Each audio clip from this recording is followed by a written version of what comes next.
Hi, everybody. My name is Sky. And I'm Emily, and we are fourth-year pharmacy students from Purdue University, and we are on rotation this month here at Mathis Pharmacy and Diabetes Center. I'm going to share my screen, and we will be showing you our PowerPoint slide over the from the webinar that we hosted last week.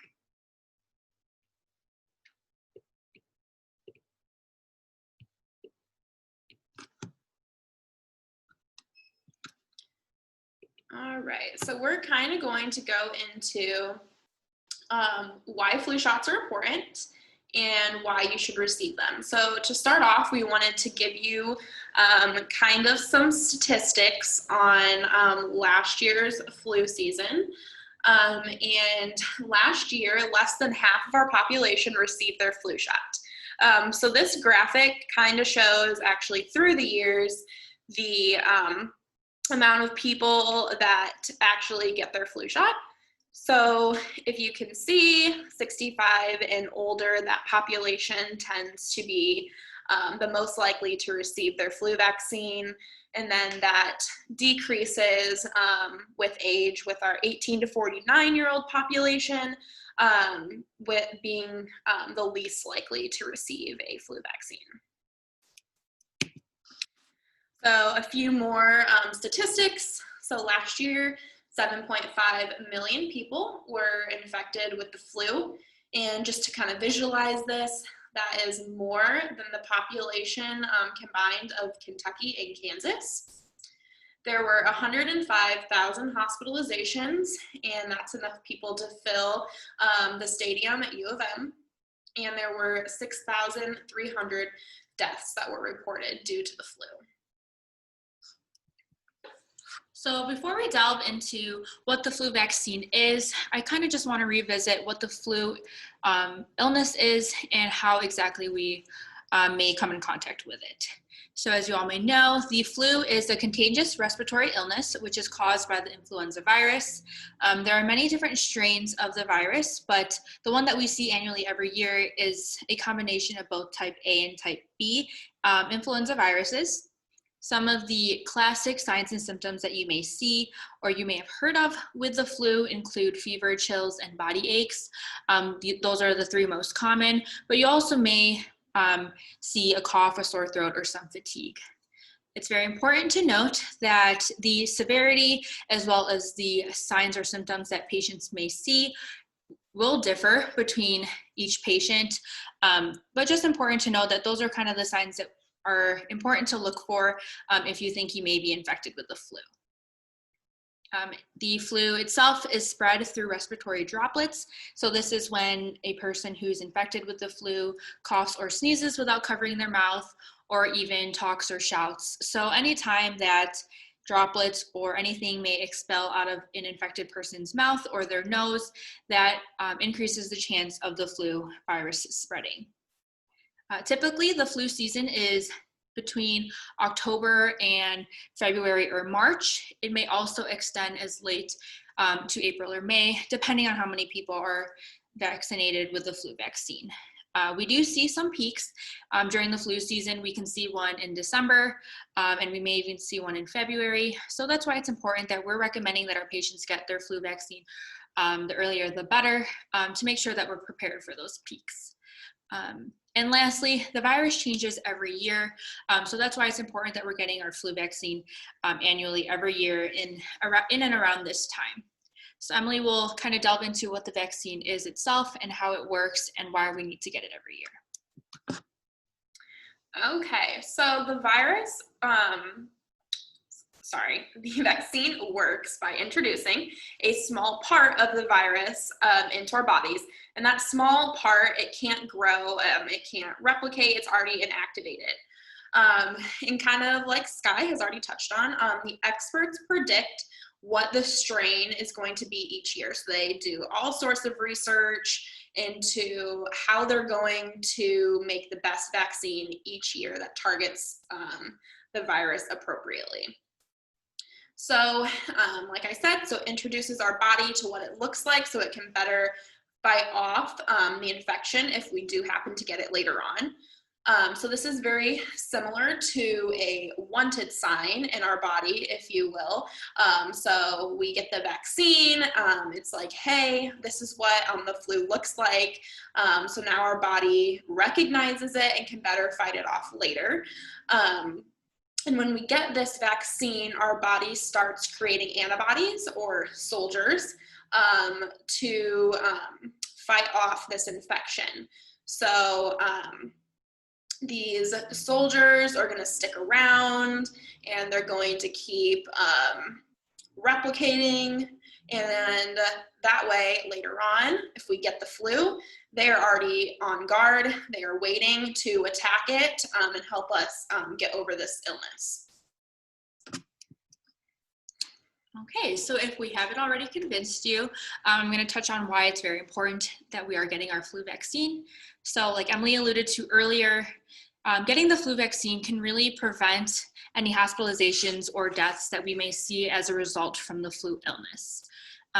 Especially now, we're living in the middle of a pandemic that does not seem to be going away. So it's very important that we are preventing ourselves from getting the flu by getting our flu vaccine, because if we do become sick with the flu, our immune system is going to be too busy trying to fight off the flu. It may be weak in other areas, which puts us at a higher risk and more susceptible to contracting COVID-19 if we come in contact with that. Additionally, we want to make sure that we're conserving our healthcare resources, that we're not overcrowding or overwhelming our hospitals, because if we prevent a flu outbreak, then we can allow our healthcare resources to put their attention and all of their resources and their staff towards caring for those who are sick with the COVID-19 pandemic that we may not have the appropriate resources to fight if we are overwhelming our systems with flu illnesses. Another thing you all may have heard of is herd immunity. So I have a graphic here that kind of shows what herd immunity is. So this top row here is showing that if nobody is immunized with a vaccine, particularly with the flu vaccine, and infected individuals are present, then the spread of the illness is uncontained and almost everybody could be at risk or is at risk for getting the illness. The second row here shows what happens if some people get vaccinated. So if some people are vaccinated, then the spread of the illness is still possible. So not everybody will be infected or can get infected, but some people are still, or most people are still at risk of getting the illness.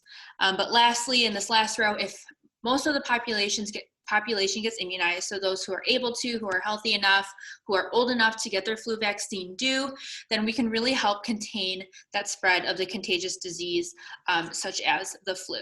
So again, very important that we're getting our flu vaccine to not only protect ourselves, but to protect our loved ones and those in our community, because we want our communities to be safe and healthy. And lastly, most insurances do cover the flu vaccine for little to no charge.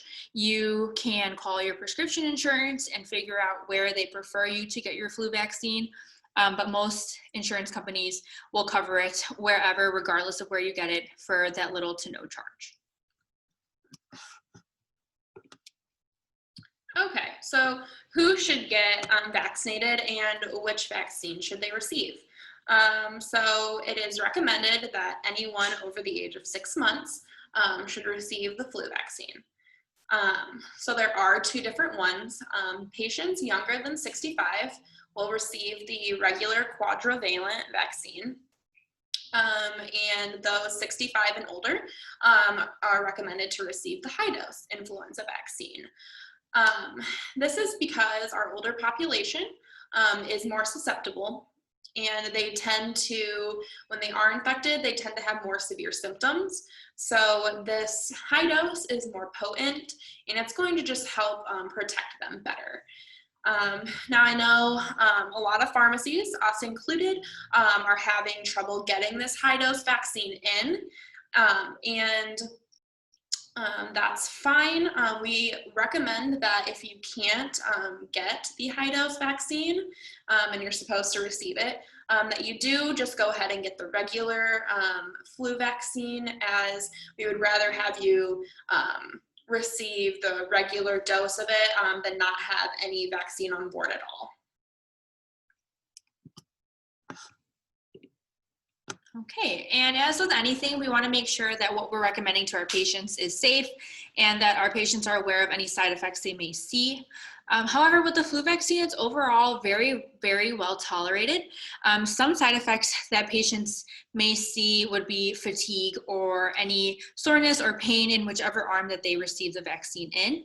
That is completely normal. That is very common with any vaccine. You are going to have some soreness or pain in whichever arm that you do get the shot in. So that's why I personally like to recommend to my patients that they're getting their vaccine in their dominant arm. That way we know that that arm is getting some movement throughout the day. And as you continue to move your arm and, kind of stretch your arm out, that helps relieve any soreness and also brings down the number of days that you may have that soreness or pain at your injection site. And lastly, to debunk any myths or misconceptions about the vaccine itself, it is not possible to get the flu or to get sick from the vaccine itself. So like Emily said earlier, the part of the vaccine or the part of the virus that is in the vaccine is inactivated.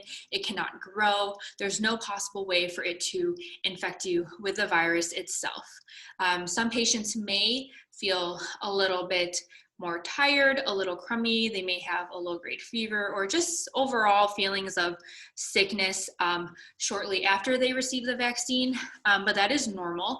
That is our body showing us that it is creating those antibodies or those soldiers to help us fight it later on if we do come in contact with the virus. So again, normal to feel a little bit sick after the vaccine, but that is not the flu sickness itself.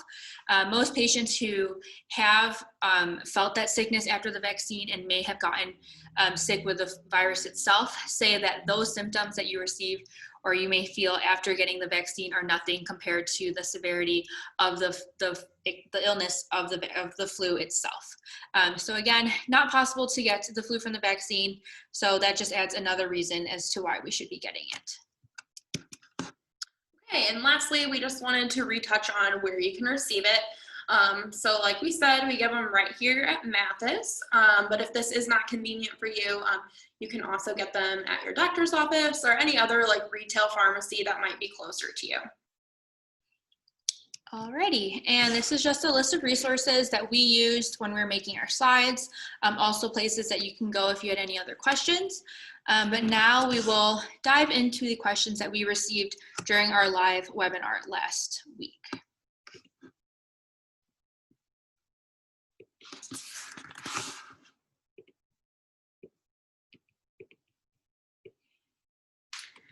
Okay, so one of the first questions that we received last week was somebody expressing concern that they were worried about getting their flu shot just due to the pandemic, COVID and everything going on. And that's totally reasonable. We do want to let you know that it is still very important, like we already talked about, to be receiving the flu shot. So I know here at Mathis, I have given a few flu shots to people who might have been uncomfortable to come inside. And I'm not sure if other places do this, but I know especially here, if you voice that concern to us, we'd be more than happy to come out and give you your flu shot in the car if that's what you're more comfortable with. And then just as far as possibly having COVID and getting your flu shot, I know that that seems scary, but like we talked about again, we want to make sure that we're getting the flu shot to prevent us from getting the flu. We know that that is a measure that we can take to help ourselves stay healthy, given everything that's going on right now. So it is definitely recommended that we take all the necessary precautions and preventative measures that we can. So we do want you to receive that. Okay, and then another question that we had, one of our attendees had diabetes and she had asthma. And last flu season, she did get the flu shot, but she did end up getting the flu illness twice after getting the flu shot. So one time was in December, which was a very severe case of the flu, and then another time in January, which was more mild than the first time. So she kind of was just wondering, why did that happen? How is that possible if she is taking those preventative measures to get her flu shot?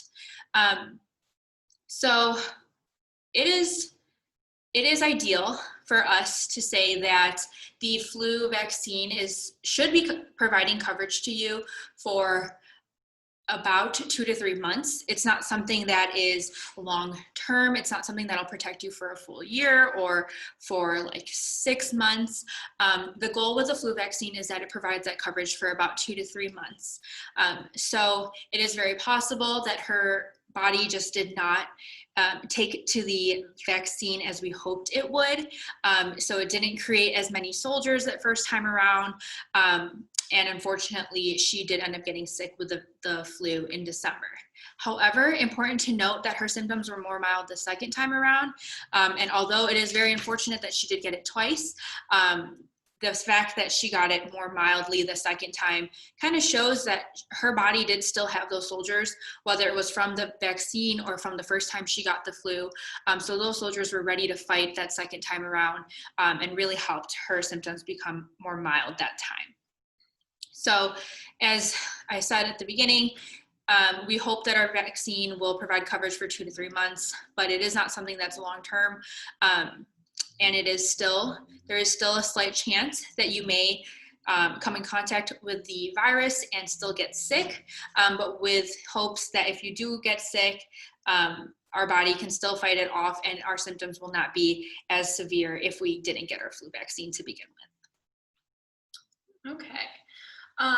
So the next question or topic that we want to cover came from a nursing student who was wondering, what is the best way to educate patients or our community on flu versus COVID in terms of symptoms and when they should seek medical attention? So it can be really confusing because as we see that flu and COVID have a lot of overlapping symptoms. So a few that stick out that might lead you more toward COVID would be that shortness of breath or trouble breathing. We see that more in COVID than we would in the flu. And that would be a sign that you might want to go get tested for COVID-19. As well as the loss of taste and smell is also something that's very specific to COVID. So if you are experiencing any of these symptoms, we really urge you to go get tested wherever there's a testing site that's convenient for you to use. And then as far as when to seek medical attention for either one of these. So the best thing that you can do for both of these, being that they are both viruses, is rest and fluids. So making sure that you're getting plenty of fluids, plenty of rest. But again, we do want you to know when you need to go and get medical attention. So specifically, like if you are really having trouble breathing and it's affecting your day-to-day routine, anything like that that could potentially turn into something life-threatening, we want you to make sure that you're calling, keeping in contact with your healthcare provider, and they will instruct you on how to proceed from that. All right, and then another question we got was, do the experts predict an increase or a decrease in flu vaccines given because of the current pandemic going on? So ideally, like we mentioned many times, we hope that more people will be getting their flu vaccine this year to protect us from a preventable disease such as the flu, and then also keep us safe from, also contracting COVID during this time as well. So our hope is that there will be an increase in flu shots given, but I also know that different health organizations, so the World Health Organization or WHO, and then the Center for Disease Control or CDC, they are doing an excellent job of putting out different articles and resources for patients to see or healthcare professionals to use that really advertise or push or encourage patients to be getting their flu vaccine during this time. So overall, we are hoping, and I would imagine that the experts are predicting an increase of flu vaccines that are given this year because of COVID. Okay, and another question we had is, should we be getting the flu shot twice, or could we get the flu shot twice, since there can be 2 peaks in a flu season? And the answer to that is no. There is not any data out there that supports the importance or the use of getting 2 flu vaccines.